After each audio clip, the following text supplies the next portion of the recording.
Close your eyes for a second and picture this. You're standing on a causeway stretching across a shimmering lake, approaching the greatest city on earth.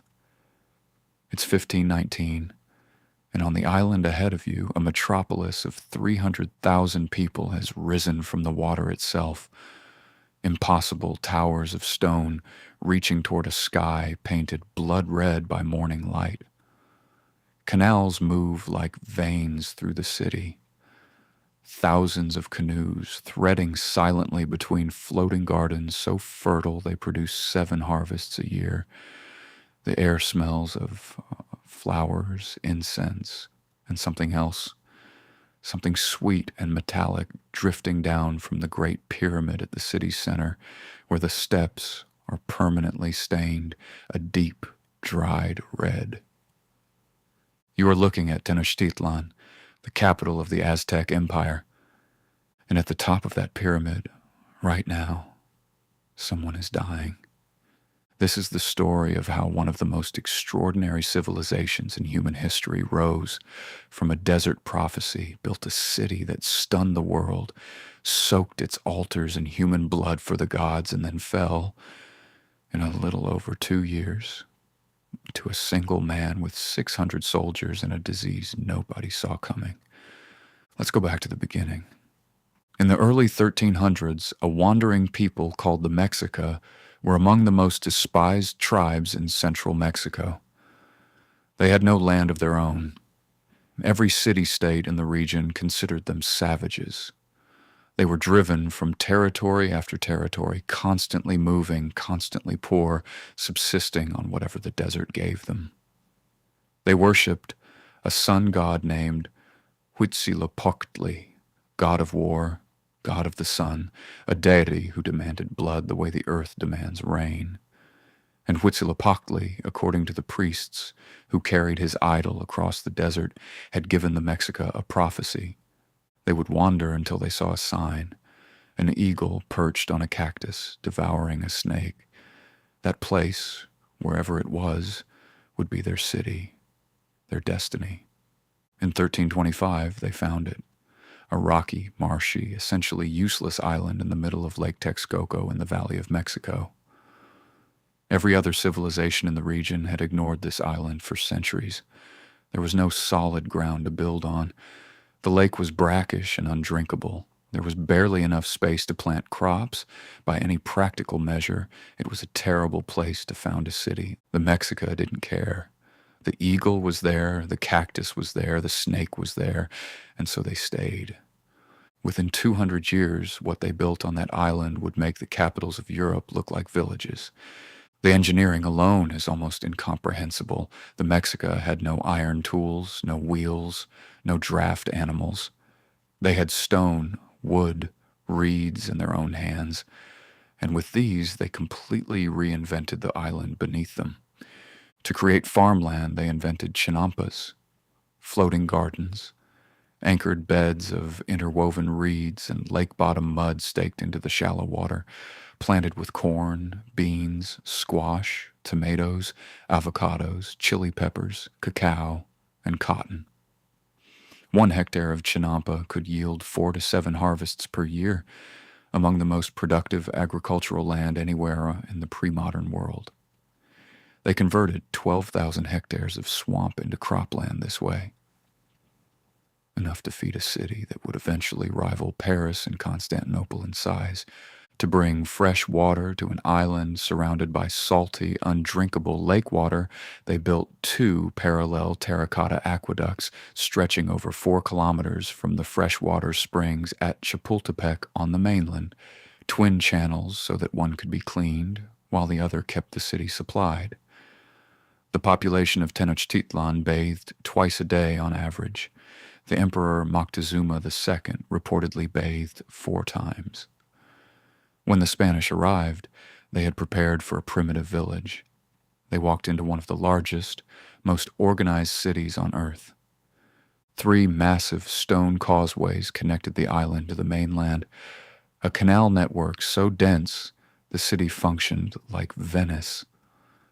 Canoes threading wide water streets, Friar Diego Duran later describing some canals wide enough for 2 canoes to pass side by side. Organized work teams removed waste from the city daily, composted it, and returned it to the chinampas as fertilizer. Nothing wasted. The system was circular and self-sustaining. The marketplace at Tlatelolco drew 60,000 people on its busiest days. Spanish soldier Bernal Diaz del Castillo wrote that it was larger and better organized than any market in Spain. Gold, jade, cacao used as currency, obsidian blades so sharp that modern surgeons have tested them and found them comparable to surgical steel, live animals, medicinal herbs, painted manuscripts. This was an empire extracting tribute from hundreds of conquered peoples and feeding it all back into the heart of Tenochtitlan. At the center of all of it, physically and spiritually, stood the Templo Mayor, the great temple, a stepped pyramid rising roughly 60 meters above the city, its summit divided into 2 shrines, one to Tlaloc, god of rain and agriculture, painted in blue and white, and one to Huitzilopochtli, god of war and the sun, painted in red. The colors of water and blood, the 2 things the Aztec universe required above all others to survive. And it's here, at the top of those red-painted stairs, that we need to stop and talk about what actually happened. Because the blood on those steps was not a metaphor. To understand Aztec human sacrifice, truly understand it, you have to understand what the Aztecs believed was at stake. They lived in what they called the 5th sun. The 5th attempt at creation. The gods had sacrificed themselves to create this world, to set the sun in motion. And the sun, they believed, did not rise on its own. It rose because it was fed. Because the gods who created it were owed a debt of blood that had to be paid every single day. Or the sun would stop. Night would become permanent. The crops would fail. The world would end. They called blood calcuatl, sacred water, the most precious liquid in existence. And so the priests climbed to the top of the Templo Mayor, and the sacrifices began. Picture what a witness standing in the plaza below actually saw on a major festival day. The pyramid steps, 60 of them, rising at a deliberately steep angle designed so that the bodies cast down afterward would tumble all the way to the base. At the summit, a flat stone altar, the Tech-catl, shaped with a slight curve in the middle so that when a victim was laid across it on their back, their chest was pushed upward, arched, exposed. 4 priests held the arms and legs. A 5th stood over the chest with a razor-sharp obsidian blade, a material that could be knapped to an edge thinner than surgical steel. The cut was fast, a single sweeping incision below the ribs. A practiced hand reached in, and the priest lifted the heart, still beating, above the crowd. He placed it in a shallow stone vessel called a causeway, the eagle vessel. The heart would be burned, its smoke rising to feed the sun. Then the body was cast down the steps, tumbling to land on the massive carved stone disk of Coyolxauhqui at the base, the dismembered moon goddess, ritually defeated by Huitzilopochtli at the dawn of creation, reenacted in stone and blood every time a body hit her image. This was not performed in secret. It was performed in public, in front of tens of thousands of people gathered in the plaza below. The screaming would have been audible across the city. The sight of priests at the summit, arms raised, hearts in hand, visible from the streets below. This was civic ceremony. This was how the sun was kept moving. Different gods required different deaths. For Tlaloc, the rain god, children were sacrificed. Their tears were believed to call the rain. Priests carried small children through the streets toward the temple, the children weeping, which was a good omen. Xipe Totec, Our Lord, the flayed one, God of spring and renewal, required victims to be skinned alive, the priests then wearing the skins for up to 20 days as they rotted, representing the earth shedding its outer layer to reveal new growth beneath. For the gladiatorial sacrifice, a captured warrior was tied to a large circular stone and handed a club stuffed with feathers instead of obsidian blades, then forced to fight 4 of the finest jaguar and eagle warriors with real weapons. If he was exceptional enough to wound all 4, they sent a 5th warrior, left-handed, which was considered especially fearsome, to finish it. Either way, he died on that stone. Outside the Templo Mayor stood what Spanish soldier Andres de Tapia described as 2 towers built entirely of human skulls. Flanking the base of the great skull rack, the Huey Tzompantli, were cylinders of skulls cemented with mortar, rising several meters off the ground, eye sockets intact in every one. The rack itself was a wooden frame displaying thousands of skulls on poles driven through their temples. In 2015, archaeologists excavating beneath modern Mexico City found the remains of this structure and confirmed over 650 skulls in just one section, many of them women and children, not warriors as previously assumed. These towers were designed to be visible. Rival rulers were reportedly brought to Tenochtitlan specifically to see them, to understand what defeat meant. Were the numbers as extreme as the Spanish claimed? Probably not entirely. Spanish accounts described 80,400 people sacrificed during the 1487 rededication of the Templo Mayor, a rate of roughly 14 per minute, 24 hours a day for 4 days. Modern researchers call that logistically impossible. Archaeological evidence from the Templo Mayor excavations suggests the actual yearly toll was likely in the low thousands rather than tens of thousands, but what the archaeology fully confirms is that this was systematic, continuous, institutionalized killing on a scale unlike anything in the ancient world outside of warfare. And the military logic behind it was unique and horrifying. The Aztecs fought a special kind of war called the Flower War, Xochiaoyotl, whose explicit purpose was not to kill the enemy on the battlefield, but to capture them alive for sacrifice. A living enemy was worth more to the empire than a dead one. A warrior who captured his first prisoner moved up a social class. The Aztec military machine was simultaneously the most feared fighting force in the hemisphere and a collection system for the altars at the top of the Templo Mayor. This was the world Hernán Cortés sailed into in 1519. Cortés was 33 years old, born in Extremadura, Spain, ambitious, ruthless, and operating without authorization. He'd been sent to Mexico by the governor of Cuba, Diego Velázquez, who then changed his mind and ordered the mission canceled. Cortés ignored the order and sailed anyway. He landed on the Gulf Coast in April 1519 with 600 soldiers, 16 horses, 11 ships, and a handful of cannons. Against the greatest empire in the Western Hemisphere, by any rational measure, a suicide mission. What Cortés understood was that the Aztec Empire had enemies everywhere, and that resentment, properly channeled, was worth more than any army he could have brought from Spain. The Aztec system of tribute was brutal and total. Conquered peoples didn't become Aztec. They stayed conquered, paying grain, gold, textiles, and human beings for sacrifice and perpetuity. Resentment had been building for generations across hundreds of subject peoples.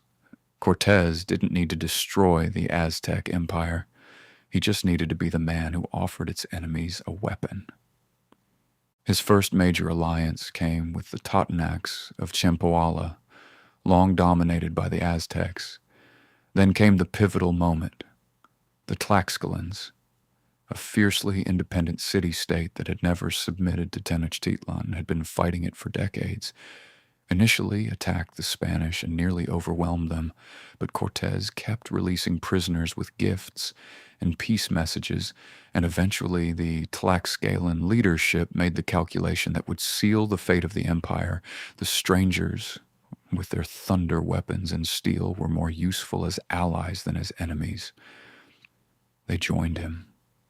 With them came thousands of battle-hardened warriors who knew the terrain, knew Aztec tactics, and despised the empire they had spent generations resisting. The Aztec Emperor Moctezuma II had been receiving reports about the strangers since they landed. Some accounts, drawn from post-conquest indigenous sources compiled by Spanish friars, suggest Moctezuma believed Cortés might be the returning god Quetzalcoatl, whose prophesied return from the east was associated with the year 1519 in the Aztec calendar. Some modern historians consider this a later myth, constructed after the Conquest to explain how the world's most powerful empire allowed a few hundred strangers to walk into its capital. Whatever Moctezuma believed, he chose to receive Cortés diplomatically rather than destroy him on the road. He invited the Spanish into Tenochtitlan. It was the last strategic decision the Aztec Empire ever made. Cortés marched in on November 8th, 1519. What his soldiers saw made them stop dead in the street and stare.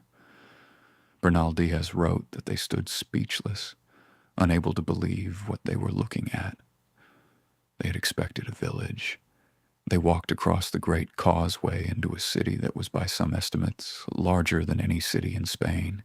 Canals, pyramids, palaces, gardens, the smell of flowers and incense and blood. Within a week, Cortés had taken Moctezuma hostage inside his own palace.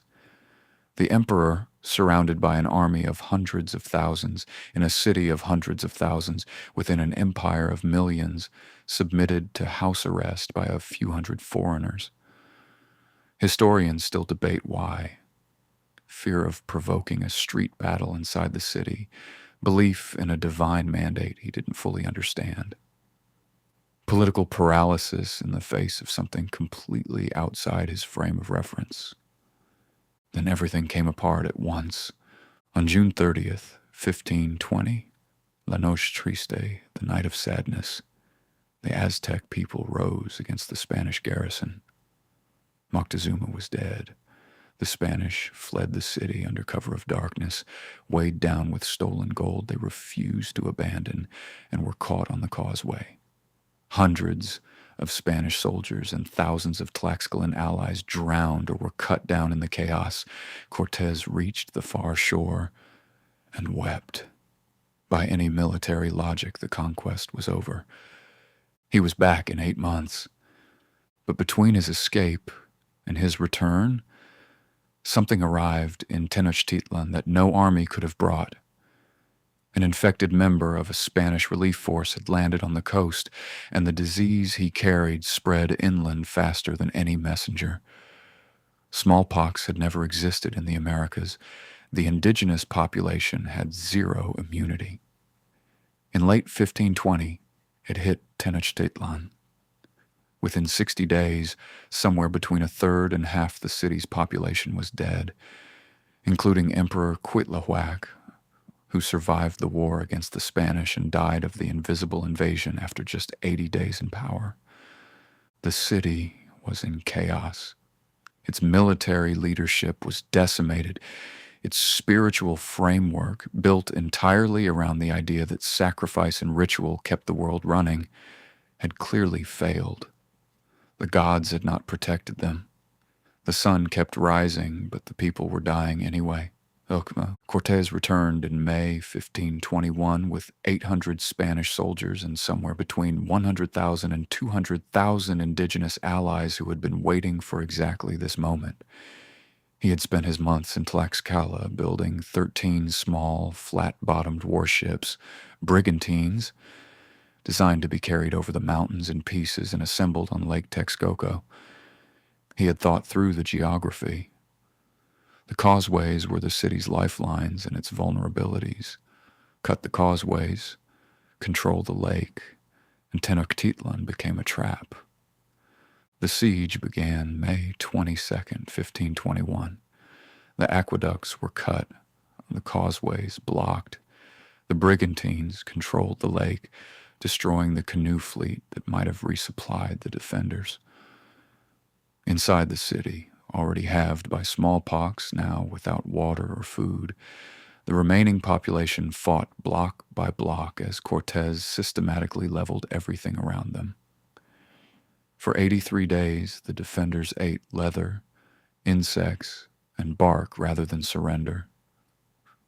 The last emperor, the young and defiant Cuauhtémoc, fought from a war canoe on the lake even as the city crumbled. On August 13th, 1521, Cuauhtémoc's canoe was captured attempting to escape across the lake. He was brought before Cortés and reportedly said, "I have done everything I could to defend my city. You may do with me what you will." Cortés put him in chains. The city that had been one of the greatest in the world was gone. The Spanish spent the next 3 years dismantling what remained and building a new city on top of the ruins. Mexico City. The rubble of Tenochtitlan became the foundation of the colonial capital. The Templo Mayor was buried under a cathedral. The chinampas were gradually filled and built over. And the empire that had believed it was keeping the sun alive through blood, the empire that had built floating gardens and dual aqueducts and skull towers and markets larger than anything in Europe, was erased from the surface of the earth in less time than it takes most buildings to be renovated. What killed the Aztec Empire was not one thing. It was everything at once.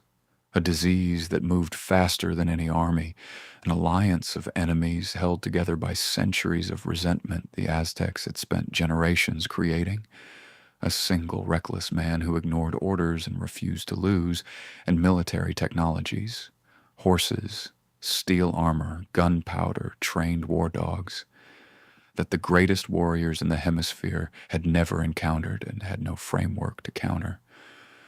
But here's the thing that lingers. Tenochtitlan in 1519 was producing more food per square kilometer than almost anywhere on Earth. Its water system was more sophisticated than most European cities. Its markets moved more goods than anything on the western side of the Atlantic.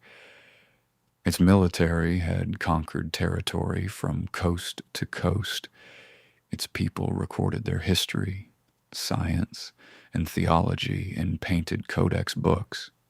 It was, by any honest measure, one of the great civilizations in human history. And within 3 years of first contact, it was rubble and ash. The Aztec Empire didn't fall because it was weak. It fell because the world it had been built for, a world of obsidian weapons, flower wars, and human tribute, had no place in it for the thing that walked through its gates in November 1519. Not just Hernán Cortés, but the invisible passenger he carried, the one that killed 1/3 of the population before the real war even started, the one nobody could sacrifice away. Subscribe for more deep dives into the civilizations that shaped the world, and tell us in the comments, do you think the Aztec Empire could have survived if smallpox had never arrived?